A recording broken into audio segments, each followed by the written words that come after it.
I didn't know after how things went with my daughter. I knew I wanted a redemptive home birth story, but I wasn't sure if I would have the courage to do it again after what happened with my daughter. Yeah, I was hesitant about having another home birth for sure. I did not know how things were going to go the next time. I had heard that second labors were easier, but I was definitely considering other options for the birth with my son. So when I got pregnant with him, when my daughter was about 15 months, I had looked into different hospitals in the area. I'd looked into a birth center at the hospital, and I still had home birth like as an option, but I was trying to really make sure it was the right decision. But after researching all the other options, I just felt like I didn't really feel comfortable going with any of them. And my husband, we talked about it and we just felt like we weren't going to get any better prenatal care than with our midwife. And I wasn't going to trust anyone else as much as her. Hey, you're listening to Empowered Births at Home with me, Esmeralda, as your host.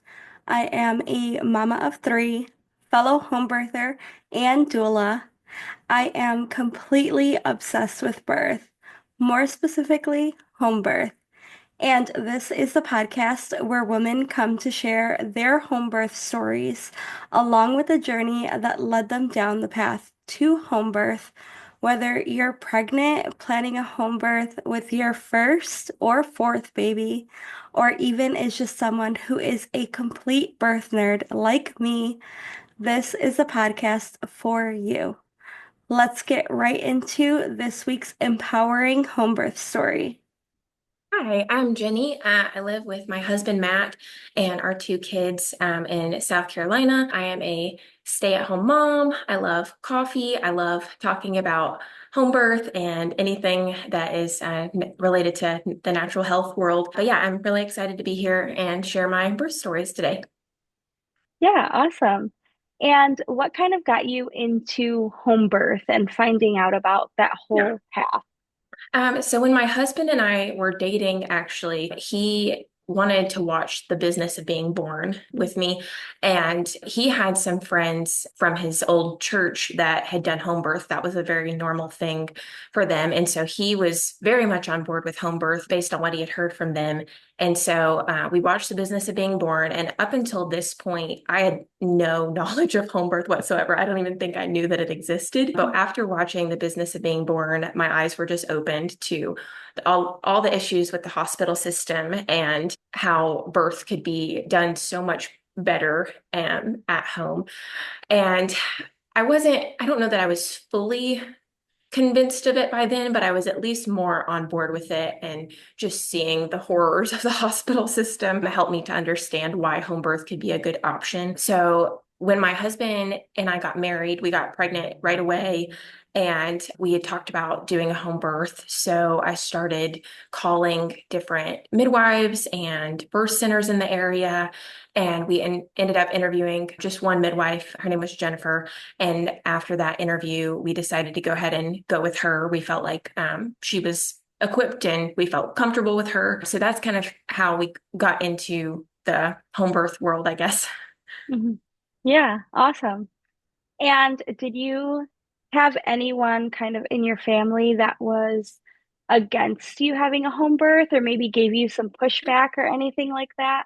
I did, yes. My parents were definitely not thrilled about the home birth. They were very concerned because all they knew was hospital birth. Like no one in their Mhm. circles really was into home birth at all. And so they were very, very hesitant. And my mom had had a traumatic birth with me. She had preeclampsia, she had hemorrhaged. And so for them, it was just kind of crazy to think of having a birth at home because all they knew was my mom's bad birth experience. So to them, it wasn't safe to have a home birth. So my friends were fairly supportive, but yeah, pretty much everyone in my family was concerned for sure. Mhm. Yeah. And how did you kind of navigate that? Did you continue educating them, or did you kind of just not give them all the information so that they wouldn't have any feedback?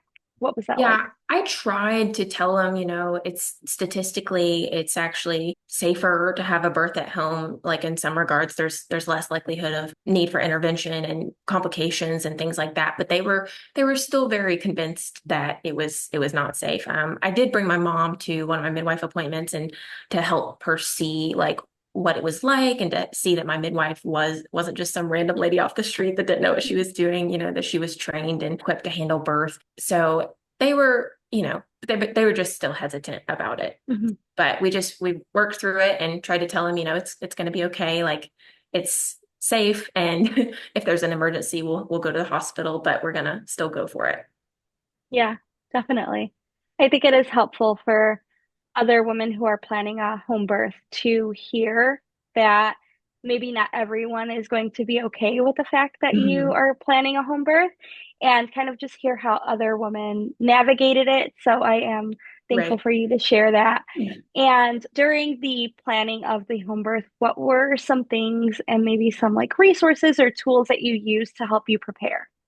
So I had read part of the Bradley Method book. I had had that recommended to me. So I read that, and I also watched some videos from Bridget Tyler on YouTube. She's a doula, and I watched some of her videos on like how to breathe through contractions and how to prepare mentally for birth and things you can do. But honestly, I was not as prepared as I should have been. I was not very physically active. I did not do much exercise or anything like that to prepare. And as we'll get to it later on, I definitely regretted that. But yeah, I tried to prepare some mentally, but physically, I was not preparing like I should have been.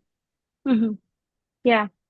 And so going into the labor, how did it kind of start? What were things that happened that made you think maybe labor is starting, or maybe it was like right off the bat you knew? How did that Yeah. go? So on my due date, my husband and I had actually made plans to go get ice cream that night because I'd been told, as a first-time mom, you're going to go to 41 weeks or more. You shouldn't expect to go into labor on your due date. So I wanted to make plans so that I wouldn't be disappointed if I didn't go into labor. So we were actually about to head out the door to go get ice cream when my water broke.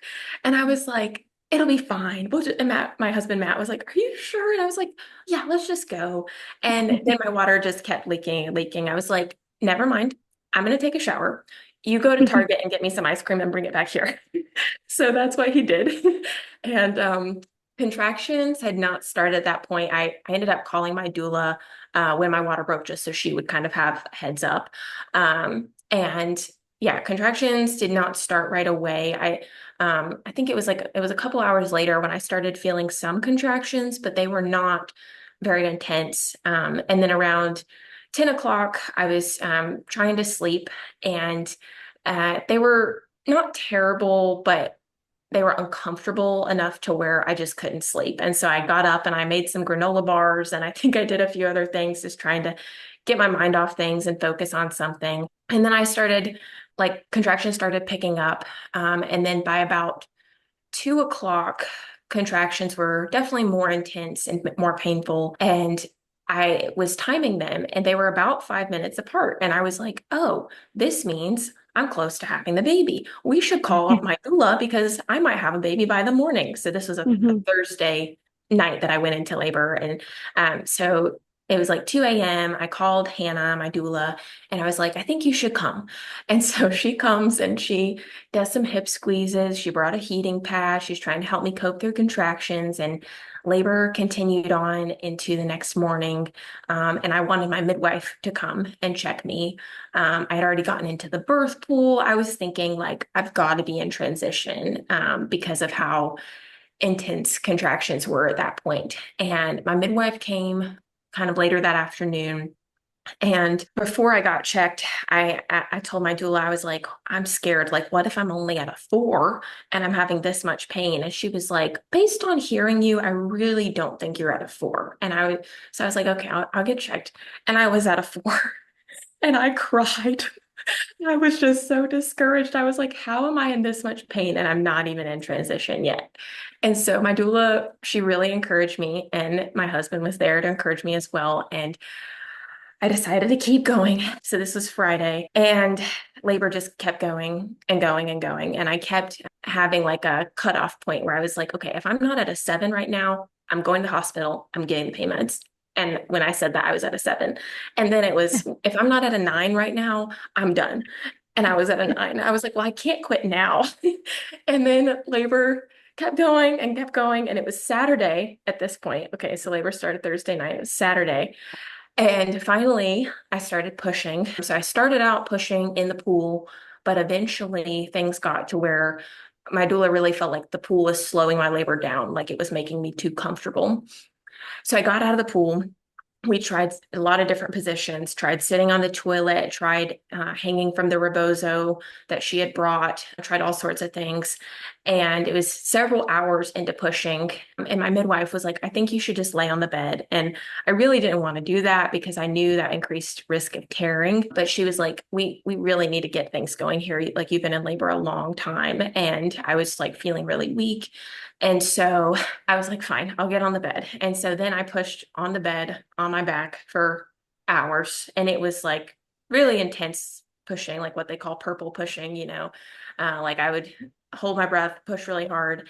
And I was exhausted. And at this point, so my parents had actually been at our house for a lot of the labor. They were downstairs, we were upstairs, and they were very worried about me because anytime I would come downstairs, I just looked like I was struggling. And they were worried about how long I had been in labor. So my mom was checking on me. She was freaking out. And finally, my daughter started crowning. I felt the ring of fire. My midwife told me to take short breaths. And so I started doing that. And then when a couple pushes more, she was out. But she was born just not breathing. I think her APGAR score was like a 1. And so I'm just panicking. And my midwife starts resuscitation. She tells Hannah, my doula, to call 911, and we live 30 seconds from a fire station. So they were here very Mhm. quickly. But my midwife was able to resuscitate my daughter before the EMTs got here. And it felt like the longest, like 1 minute of my life, just like watching her there and freaking out. But she was okay. Um, and the EMTs got there. They came in and they were concerned about how fast she was breathing at that point, and they were like, I think we need to transfer her to the hospital. And then I had a retained placenta, and so I also had to be transferred to the hospital. And I was in so much pain, and the EMTs, they had something that just carried me downstairs, and we both got in ambulances and went to the hospital so they could monitor my daughter and get my placenta out. And it was just a very traumatic birth, to say the least. After I had been in labor about 44 hours total and pushing for about 5 hours. And so it was exhausting. And my Mhm. midwife had suspected that I had a partial placental abruption, a minor one, and she thought that was what caused my daughter to be born not breathing. But we get to the hospital. My daughter ended up not needing any sort of intervention. They just observed her for part of the night, and we were both fine.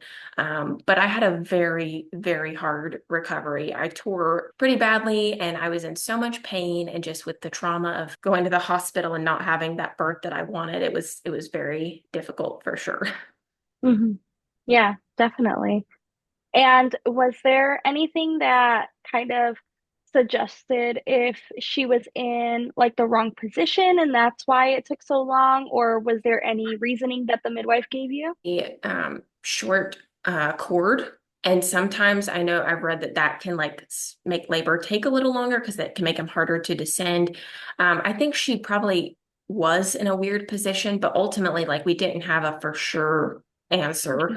that I know of, at least as to why it took so long. My midwife thinks that part of it was just my mindset of the fact that I kept thinking that I should be farther along than I am right now and just getting so discouraged. She thought that that affected my labor. Mm-hmm. Okay. Yeah. And so after this experience, what were some things that maybe you did to help you with the recovery process? As you said, it was kind of difficult. So what were some things that you did to help with that?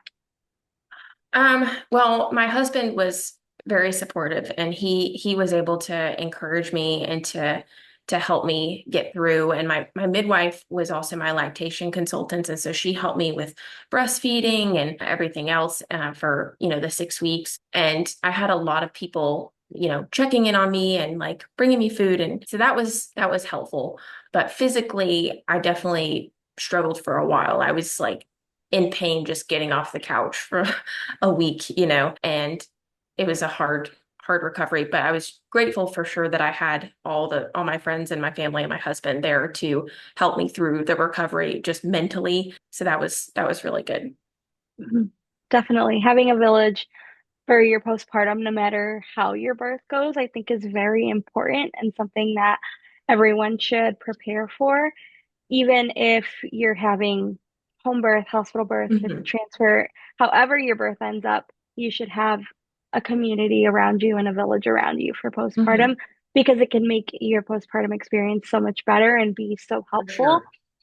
especially in those moments of when you really, really do need it because you're struggling or having a hard time with recovery and things like that. So I Mhm. definitely think that's something women should just have in place no matter what. So I'm glad to hear that you did have that like village around you during Yeah, that hard time. for sure. For you said at the beginning that you had wished you would have kind of prepared more physically. What are some things that now, after experiencing it, you would do to prepare for maybe next time, or how would you do that? Yeah. Well, for my second birth with my son, I had tried to prepare more physically. I was doing more walking, more just labor prep exercises in the months before he was born. And I guess if you want, we could get into his story in a Mhm. minute. But yeah, doing that. And then I was also focused on eating more protein, like eating food before I drank my coffee, like trying to just take care of my body better overall to help with not just my health, but with labor as well. Yeah, definitely.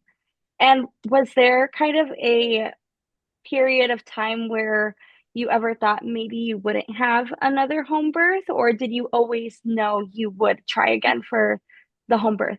I didn't know after how things went with my daughter. I knew I wanted a redemptive home birth story, but I wasn't sure if I would have the courage to do it again after what happened with my daughter. Yeah, I was hesitant about having another home birth for sure. I did not know how things were going to go the next time. I had heard that second labors were easier, but I was definitely considering other options for the birth with my son. So when I got pregnant with him, when my daughter was about 15 months, I had looked into different hospitals in the area. I'd looked into a birth center at the hospital, and I still had home birth like as an option, but I was trying to really make sure it was the right decision. But after researching all the other options, I just felt like I didn't really feel comfortable going with any of them. And my husband, we talked about it and we just felt like we weren't going to get any better prenatal care than with our midwife. And I wasn't going to trust anyone else as much as her. I wasn't going to feel as well taken care of with a hospital OB as I would with her. So we felt like home birth was the best option, even though things had not gone well the first time. But I definitely, throughout my pregnancy, even though we had decided on home birth, I was constantly just going back and forth. Like, was this the right decision? Was it not? And I tend to be a very anxious person. And because my midwife had suspected the partial placental abruption with my daughter, I was terrified because you are at a greater risk of that happening again if it happened with a previous birth. And so I would just research things to death, like looking at all the chances of that happening. And I was very anxious about it, but I still was planning to do the home birth. And eventually, I just had to come to terms with the fact that I was not in control of what happened during my birth and that only God could protect me and my baby, whether I was at home or the hospital. And I had to just surrender my fears to Him. And that gave me a lot of peace, just knowing like I'm not in control. And so it's okay. I can make an informed decision about home birth and God can protect me and my baby and it's okay. So that was my mindset. And my husband was just such a big encourager the entire pregnancy. He just kept telling me, I just think everything's going to be okay. Like you're going to look back and wish you hadn't worried so much. So, anyways, we finally got to 39 weeks and 4 days is the day I went into labor. I did not have any signs of labor the entire day. And then at 9:45, I was doing some of my labor prep exercises, some stretches and stuff that I had been doing in the months beforehand. And my water broke. And I was like, Oh my gosh, I'm not ready. I just kept thinking I had a few more days or even a week until I was going to give birth. And so I was like, I'm not prepared. I'm not prepared. And my husband was like, What are you talking about? You've been preparing for this the entire pregnancy. And I was like, You don't understand. I thought I had a few more days.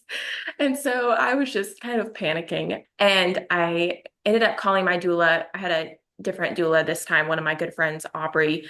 And I told her that my water broke so she would be prepared. And she's like, okay, I'll, get things ready to go for whenever you call me.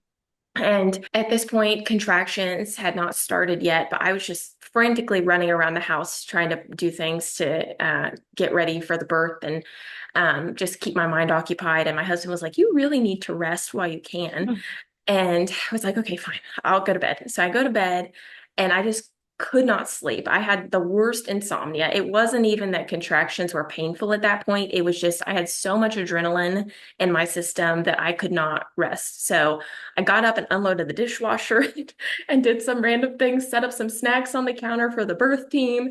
And I was at this point having to breathe through contractions, like things had picked up a little bit. And I was coping pretty well though, like breathing was helping. And so I was just doing that. And eventually things got to where I was still trying to breathe through it, but it wasn't helping nearly as much. And I was in a lot of pain. My husband woke up around 5 and he was like, I really think you should call Aubrey. And I was like, I don't want to call her yet because last time I called my doula too early and I wasn't even near the end. And I don't want to trick myself into thinking I'm close to having this baby yet. And he was like, No, I really think it would be good to call her. And I was like, Okay, fine. So I call her and I was like, No rush, just get here when you can. So Aubrey got here around 6. And at that point, I was having trouble. Like I could not even talk through contractions by the time she got here. But I still thought I was in early labor because my contractions they were like sometimes 2 minutes apart, sometimes 3 minutes apart, sometimes 5 minutes apart, but they weren't all a minute each. And I had been told once they're 5 minutes apart, a minute long each, that's when you're in active labor. And I was like, I'm not even in active labor and I'm in so much pain. How am I going to do this? And I just told them like, I might have to go to the hospital. I don't know if I can do this. Do I just have a terrible pain tolerance? And they were like, "No, you're fine. It's okay." And they were trying to encourage me, and I was just not having it. Like I was like, I'm just gonna have to go to the hospital. Like I'm not gonna make it through this birth because I'm thinking I'm gonna be in this much pain and more for like a whole day. Partly because of how long my daughter's birth was. I felt like I was gonna be in labor a while. And my husband offered to get me some breakfast and some coffee since Aubrey had gotten there. So he left and he was like, Don't have a baby before I get back. And I was like, well, I'd be fine with that if I did, because then it would mean that labor was very short. But in my mind, I was like, that's not happening. So he goes to get my breakfast and coffee, and Aubrey was helping me with some hip squeezes, but it was still just the pain was awful. And I was like, I just want to call Jennifer, my midwife, and just see what she says. And so I called her in between contractions because I could not talk during contractions. And I told her, like, this is the pattern contractions are following, but they're not even all a minute long. Like, what's happening? Maybe he's in a weird position. And she was like, how about you just try to do some things to move things along, like try a couple contractions in one position, a couple in a different one, and just see how that goes. And I was like, okay, I don't know if I can do this. And she was like, You're gonna be okay. And so she hung up. And she had thought that because I was talking to her, that I was not that far along. But what she didn't realize is I was talking to her between contractions. But, anyways, Aubrey and I went upstairs and I tried a couple of contractions side lying on the bed. And then my toddler woke up and I had called my parents to come and pick her up because I didn't know how she would be during labor. But they were on their way and stuck in traffic at the time. And so I just had to get her out of bed and let her stand there while I was having contractions. And she was just totally unfazed, like chill, just standing there. It didn't seem to bother her at all. And she was very calm. And I get on the bathroom floor. I'm on all fours, just kind of rocking back and forth. And Aubrey was like, Do you want to try sitting on the toilet for a little bit and see if that helps move things along? Like, that's supposed to work really well. And I was like, Well, let's try that in a minute. But right now, that sounds awful. I'm just going to stay where I am. And so I kept staying on all fours, and it was like two contractions later, I started feeling the fetal ejection reflex. And I was like, oh my goodness, I am not in early labor. I'm definitely not in early labor. And I was like, Aubrey, I think I'm pushing. And she was like, okay. And I was like, call Jennifer, call Jennifer. And so she put Jennifer on speaker. I was like, Jennifer, I'm pushing. And she was like, okay, I'm coming. And at this point though, I was still sort of in denial. I was like, is there any chance I'm not as far along as I think I am? And she was like, you've done this before. Just listen to your body. I'll be there soon. And I was like, okay. And I didn't know how long it was going to be because pushing with my daughter had taken 5 hours, but I did feel like maybe things were going to be faster this time.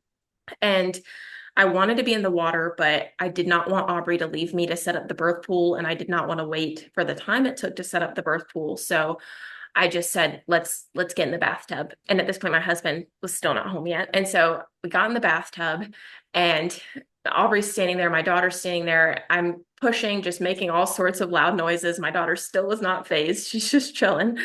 And my husband, Aubrey had called him to tell him, like, you need to hurry up. Things are moving along. And he didn't even know I was pushing at that point. I guess she didn't want to worry him. So she just gave him that general answer and didn't tell him how fast things were going. But he finally got here, and she went down the stairs to tell him, like, you don't have time to set anything down. You need to come upstairs right now. And so he comes up, he's standing in the doorway with my chicken biscuit and my coffee in hand. And at this point, I'm feeling the ring of fire. And it was a few minutes later, I reached down and I could feel my son's head. And I was like, I feel his head. And a couple pushes later, he was out. I caught him in the bathtub. I brought him up to me, and Aubrey and Matt helped untangle his cord and get us situated. And my midwife did not make it in time. She did not make it until 20 to 30 minutes later because she lived 40 minutes away and was ran into traffic. But so I ended up having a free birth accidentally. But it was incredible. I was just like, am I dreaming right now? Did I just have this amazing birth like less than 30 minutes later after I thought I was not even in active labor? Like it was just such a shock. And after my daughter's birth, I didn't know if I could have a good birth experience. And so this was just, it was absolutely amazing. And what was really cool is I had specifically been praying throughout my pregnancy that my son would be born before my parents even got to our house to pick up my daughter because I didn't want them to be anxious and worried about me like they had been during the first labor and seeing me, in labor for so long. And I was like, please, Lord, just let him be born before they even get here. And that is exactly what happened. My husband, he called them while they were on their way and was like, he's here. And they were like, what? And my dad just started laughing and they were so, so happy. But they got here finally, and my midwife got here. We got all situated and cleaned up and everything, and everyone was totally fine. I hardly had any tearing. I didn't need stitches. My son was doing perfectly well. He started nursing right away, and everyone was doing really great. So it was an incredible experience for sure.